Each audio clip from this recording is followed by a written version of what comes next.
ಮೈಸೂರು ಖಾಸಗಿ ಹೋಟೆಲ್ ಒಂದರಲ್ಲಿ ಅಂತಾರಾಷ್ಟ್ರೀಯ ಸಾಧನೆಯ ಪ್ರಶಸ್ತಿಗಳು ಏಷ್ಯಾ ಇಂಟರ್ನ್ಯಾಷನಲ್ ಕಲ್ಚರ್ ರಿಸರ್ಚ್ ಅಕಾಡೆಮಿಯಿಂದ ನೀಡುವ reality book of world record ಗೌರವ ವೃತ್ತಿಪರ ಕೌಶಲ್ಯ ಪ್ರಶಸ್ತಿಯನ್ನು ನಂಜನಗೂಡಿನ ಡಾಕ್ಟರ್ ಸರಸ್ವತಿ ಚಂದ್ರಶೇಖರ್ ಮುಡಿಗೇರಿಸಿಕೊಂಡಿದ್ದಾರೆ. ನಂಜನಗೂಡಿನಲ್ಲಿ ಆಟೋ ಅಮ್ಮ ಎಂದೇ ಖ್ಯಾತಿ ಪಡೆದಿರುವ ಡಾಕ್ಟರ್ ಸರಸ್ವತಿ ಚಂದ್ರಶೇಖರ್ ಅವರ 15 ವರ್ಷಗಳ ಸಾಮಾಜಿಕ ಸೇವೆಗಳನ್ನು ಗುರುತಿಸಿ Mysuru Karnataka India reality international sports academy ವಿಶ್ವ ದಾಖಲೆಗಾಗಿ ಮಾರ್ಗಸೂಚಿಗಳ ಪ್ರಕಾರ ಮೌಲ್ಯಮಾಪನ ಮಾಡಿ ಸಮಾಜ ಸೇವೆಯಲ್ಲಿ ತೊಡಗಿರುವ ಡಾಕ್ಟರ್ ಸರಸ್ವತಿ ಚಂದ್ರಶೇಖರ್ ಅವರಿಗೆ reality book of world record ಗೌರವ ವೃತ್ತಿಪರ ಕೌಶಲ್ಯ ಪ್ರಶಸ್ತಿ ಪ್ರದಾನ ಮಾಡಿ ಗೌರವಿಸಲಾಗಿದೆ.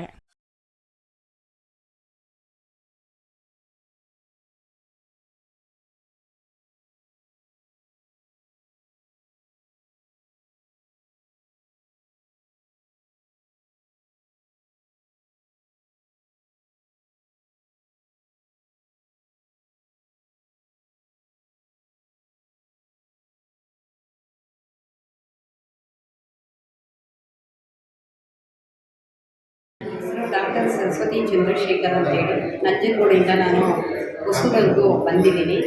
ಇಲ್ಲಿ ಒಂದು ಏಷ್ಯಾ ಇಂಟರ್ನ್ಯಾಷನಲ್ ಅಕಾಡೆಮಿ ಕಲ್ಚರ್ ಈ ಒಂದು ಸಂಸ್ಥೆ ನನ್ನ ಸಮಾಜ ಸೇವೆನ ಗುರುತಿಸಿ ನನಗೆ ಇವತ್ತು ಬುಕ್ ಆಫ್ ವರ್ಲ್ಡ್ ರೆಕಾರ್ಡಿಗೆ ಇಲ್ಲಿಗೆ ಕರೆದು ನನಗೆ ಗೌರವ ಸೂಚನೆಯನ್ನು ಒಂದು ಕೊಟ್ಟು ಸನ್ಮಾನಿಸಿ ಇವತ್ತು ನನಗೆ ಇಲ್ಲಿ ಒಂದು ವಿಶೇಷವಾಗಿ ಗೌರವಿಸಿದರೆ.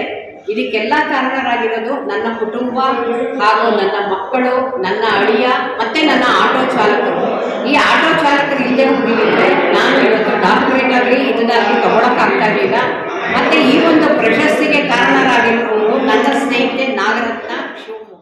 ಈ ಸಂದರ್ಭದಲ್ಲಿ ಚೇರ್ಮನ್ ಡಾಕ್ಟರ್ ರಾಬರ್ಟ್ ರೋಮ್ಯಾನ್ಯುಯಲ್ ಹೇರ್ಮ್ಯಾನ್, ಅಕಾಡೆಮಿ ಅಧ್ಯಕ್ಷ ಡಾಕ್ಟರ್ ಎಪಿ ಶ್ರೀನಾಥ್, ಇಂಟರ್ನ್ಯಾಷನಲ್ ತಾಂತ್ರಿಕ ಅಧಿಕಾರಿ ಶ್ರೀ ಅನಾಥನ್ ಕುಪ್ಪುಸ್ವಾಮಿ, ನಿರ್ದೇಶಕ ಡಾಕ್ಟರ್ ಆರ್ ಸೆಲ್ವಂ, ಉಪಾಧ್ಯಕ್ಷ ಅರ್ಜುನ್ ಇನ್ನೂ ಹಲವರು ಹಾಜರಿದ್ದರು.